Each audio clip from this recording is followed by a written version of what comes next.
ದುರ್ಗಾ ಪೂಜೆಯನ್ನ ನವರಾತ್ರಿ 9 ದಿವಸ ನಾವು ಮಾಡ್ತೇವೆ. ಶಕ್ತಿ ದೇವತೆಗಳಿಗೆ ಶಕ್ತಿಯನ್ನು ತುಂಬಿ ನಮ್ಮಲ್ಲಿರ್ತಕ್ಕಂಥ ದುಷ್ಟ ಶಕ್ತಿ ಕಡಿಮೆ ಆಗಬೇಕು, ಎಲ್ಲ ಕುಟುಂಬಗಳಿಗೆ ಒಳ್ಳೇದಾಗಬೇಕು, ಎಲ್ಲ ಸಮಾಜಕ್ಕೆ ಒಳ್ಳೇದಾಗಬೇಕು, ಎಲ್ರಿಗೂ ಒಳ್ಳೇದಾಗಬೇಕು ಅಂತ ನಾವು ನಮ್ಮ ಮನೆಗಳಲ್ಲಿ ಪೂಜೆ ಮಾಡ್ತೇವೆ, ನಮ್ಮ ದೇವಸ್ಥಾನದಲ್ಲಿ ಪೂಜೆ ಮಾಡ್ತೇವೆ, ಉಪವಾಸಗಳನ್ನು ಮಾಡ್ತೇವೆ. ಇವೆಲ್ಲವನ್ನು ಮಾಡಿ ಆ ಗ್ರಾಮ ದೇವತೆಗಳ ಭವ್ಯ ಒಂದು ಮೆರವಣಿಗೆಯನ್ನು ನಮ್ಮ ಹಳ್ಳಿಗಳಲ್ಲಿ ಮಾಡ್ತೇವೆ. ಯಾಕಂತಂದ್ರೆ ನಮ್ಮ ಗ್ರಾಮದಲ್ಲಿ ಇರ್ತಕ್ಕಂಥ ದುಷ್ಟ ಶಕ್ತಿಗಳು ಹೋಗ್ಬೇಕು, ಒಳ್ಳೇದಾಗ್ಬೇಕು ಅಂತ. ಅದೇ ರೀತಿ ನಮ್ಮ ಬ್ಯಾಟರಾಯನಪುರ ವಿಧಾನಸಭಾ ಕ್ಷೇತ್ರದಲ್ಲಿ ಇರ್ತಕ್ಕಂಥ ಎಲ್ಲ ಜನಕ್ಕೆ ಒಳ್ಳೇದಾಗ್ಬೇಕು, ಕೆಟ್ಟದ್ದೆಲ್ಲ ಹೋಗ್ಬೇಕು, ಒಳ್ಳೇದೆಲ್ಲ ಆಗ್ಬೇಕು ಅಂತ ದೃಷ್ಟಿಯಿಂದನೇ ಕಳೆದ 4 ವರ್ಷಗಳಿಂದ ಬ್ಯಾಟರಾಯನಪುರ ದಸರಾ ಉತ್ಸವ ನಡೀತಾ ಇದೆ. ಆ ಉತ್ಸವದಲ್ಲಿ ಬಹಳ ಹೆಮ್ಮೆ ಅನಿಸುತ್ತೆ. ಪ್ರತಿ ವರ್ಷಕ್ಕೂ ಕೂಡ ಭಾಗವಹಿಸೋರ ಸಂಖ್ಯೆ ಜಾಸ್ತಿ ಆಗ್ತಾ ಇದೆ, ಕಾರ್ಯಕ್ರಮ ಯಶಸ್ವಿ ಅನ್ನಿಸ್ತಾ ಇದೆ. ಇಡೀ ಬ್ಯಾಟರಾಯನಪುರ ಸೇರಿ ಮಾಡ್ತಕ್ಕಂಥ ಹಬ್ಬ ಆಗಿದೆ ಅಂತಂದ್ರೆ ನನಗೆ ಬಹಳ ಹೆಮ್ಮೆ ಅನಿಸ್ತಾ ಇದೆ. ನಮ್ಗೆ ಇನ್ನೂ ಒಂದು ವಿಶೇಷ ಇದೆ. ಇವತ್ತು ನರೇಂದ್ರ ಮೋದಿ ಅವರ ಸರ್ಕಾರ GST ಅನ್ನ ಕಡಿಮೆ ಮಾಡಿ ಎಲ್ಲ ಬಡವರಿಗೆ, ಮಧ್ಯಮ ವರ್ಗದವರಿಗೆ ಎಲ್ರಿಗೂ ಕೂಡ ಒಳ್ಳೇದಾಗಬೇಕು ಅಂತಕ್ಕಂಥ ಒಂದು ಕೆಲಸವನ್ನ ಮಾಡಿದ್ದಾರೆ. ದೀಪಾವಳಿ ಗಿಫ್ಟ್ ಅನ್ನು ಕೊಟ್ಟಿದ್ದಾರೆ.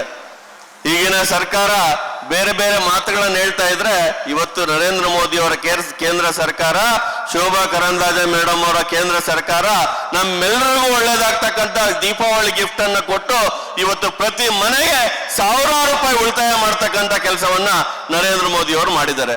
ಇದರ ಪೂರ್ವಭಾವಿ ಸಭೆಗೆ ಬಂದಂತ ಸಂದರ್ಭದಲ್ಲಿ ದಸರಾ ಉತ್ಸವದ ತಯಾರಿಯ ಜೊತೆಗೆ GST ಉತ್ಸವವನ್ನು ಕೂಡ ಮನೆ ಮನೆಗೆ ತಲುಪಿಸಬೇಕು ಅಂತಕ್ಕಂಥ ಇಚ್ಛೆ ನಮಗಿದೆ. ಯಾಕಂದ್ರೆ ನಮ್ಮ ಪರವಾಗಿ, ಬಡವರ ಪರವಾಗಿ ನರೇಂದ್ರ ಮೋದಿ ಅವರು ಕೆಲಸ ಮಾಡ್ತಾ ಇದ್ದಾರೆ. ಅಂತ ಮಹಾನ್ ವ್ಯಕ್ತಿಗೆ ದುರ್ಗಾ ಮಾತೆ ಇನ್ನೂ ಹೆಚ್ಚಿನ ಆಯಸ್ಸನ್ನ ಕೊಡ್ಲಿ. ಜೊತೆಗೆ ಅವರ ಕ್ಯಾಬಿನೆಟ್ ನಲ್ಲಿ ಕೆಲಸ ಮಾಡ್ತಾ ಇರ್ತಕ್ಕಂಥ ಶೋಭಾ ಮೇಡಮ್ ಅವ್ರಿಗೂ ಕೂಡ ಹೆಚ್ಚಿನ ಶಕ್ತಿಯನ್ನ ಆ ತಾಯಿ ಕೊಡ್ಲಿ ಅಂತ ಹೇಳ್ತಾ, ಮುಂದೆ ನಮ್ಮ ಶೋಭಾ ಯಾತ್ರೆ ನಡೆಯೋದಿದೆ. ಇಡೀ ಗ್ರಾಮಾಂತರದ ಹಾಗೂ ನಗರದ ಎಲ್ಲ ಗ್ರಾಮಗಳಿಂದ ಗ್ರಾಮ ದೇವತೆಗಳನ್ನ ತಂದಿದ್ದಾರೆ. ಕಲಾ ತಂಡಗಳೊಂದಿಗೆ ನಮ್ಮ ಯಾತ್ರೆಯನ್ನ ನೀವೆಲ್ಲ ಸೇರಿ ಪ್ರಾರಂಭ ಮಾಡೋಣ.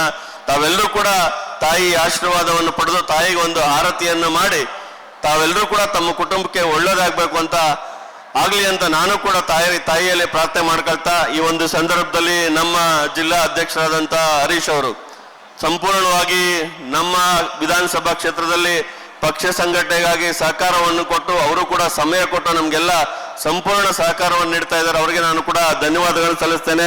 ಜೊತೆಗೆ ನಮ್ಮ ಮಹಿಳಾ ಆಯೋಗದಲ್ಲಿದ್ದು ಸಾವಿರಾರು ಮಹಿಳೆಯರಿಗೆ ಅನುಕೂಲವನ್ನು ಮಾಡಿಕೊಟ್ಟಿರ್ತಕ್ಕಂಥ ನಮ್ಮ ಪ್ರಮೀಳಾ ನಾಯ್ಡು ಅವರು ಕೂಡ ಈ ಕಾರ್ಯಕ್ರಮಕ್ಕೆ ಬಂದಿದ್ದಾರೆ. ಅವ್ರಿಗೂ ಕೂಡ ನಾನು ಧನ್ಯವಾದಗಳನ್ನು ಸಲ್ಲಿಸ್ತೇನೆ. ನಮ್ಮ SC ಮುಖಂಡರಾದಂಥ ಮುನಿಯನಪ್ಪನವರು, ಈ ಭಾಗದ ಹಿರಿಯ ಮುಖಂಡರು, ಮಂಡಲದ ಮಾಜಿ ಅಧ್ಯಕ್ಷರಾದಂಥ ರಾಜಗೋಪಾಲ್ ಅವರು, ಈಗಿನ ಅಧ್ಯಕ್ಷರುಗಳಾದಂಥ ಸಂಘಟನೆಯನ್ನು ಗಟ್ಟಿಯಾಗಿ ಕಟ್ತಾ ಇರ್ತಕ್ಕಂಥ ಕೃಷ್ಣಮೂರ್ತಿ ಅವರು, ಹನುಮಂತೇಗೌಡರು, ಹಾಗೆಲ್ಲ ನಮ್ಮೆಲ್ಲ ಪ್ರಮುಖರಿಗೆ ನಾನು ಧನ್ಯವಾದಗಳು ಸಲ್ಲಿಸ್ತಾ, ಈ ಕಾರ್ಯಕ್ರಮದಲ್ಲಿ ಬಂದಿರ್ತಕ್ಕಂಥ ನಮ್ಮೆಲ್ಲ ಮಹಿಳೆಯರಿಗೆ ಮತ್ತೊಮ್ಮೆ ತಾಯಿ ನಿಮ್ಗೆಲ್ಲ ಆಶೀರ್ವಾದ ಮಾಡಲಿ ಅಂತ ಹೇಳ್ತಾ ನನ್ನ ಮಾತನ್ನು ಮುಗಿಸ್ತೇನೆ. ಜೈ ಹಿಂದ್, ಜೈ ಕರ್ನಾಟಕ. ಜೊತೆಗೆ ನಮ್ಮ ಕಿರಣ್ ಬಾಬು ಅವರು ಕೂಡ ನಮ್ಮ ಬ್ಯಾಟರಾಯನಪುರದ ಉಸ್ತುವಾರಿಗಳು ಮತ್ತು ಬೆಂಗಳೂರು ಉತ್ತರದ ಉಸ್ತುವಾರಿಗಳಾಗಿದ್ರು. ಅವರು ಕೂಡ ನಮ್ಮ ಕಾರ್ಯಕ್ರಮಕ್ಕೆ ಬಂದಿದ್ದಾರೆ. ಅವರಿಗೆ ಉತ್ಪೂರ್ವಕವಾದಂತಹ ಸ್ವಾಗತ ಮತ್ತು ಧನ್ಯವಾದ ಸಲ್ಲಿಸ್ತೇನೆ.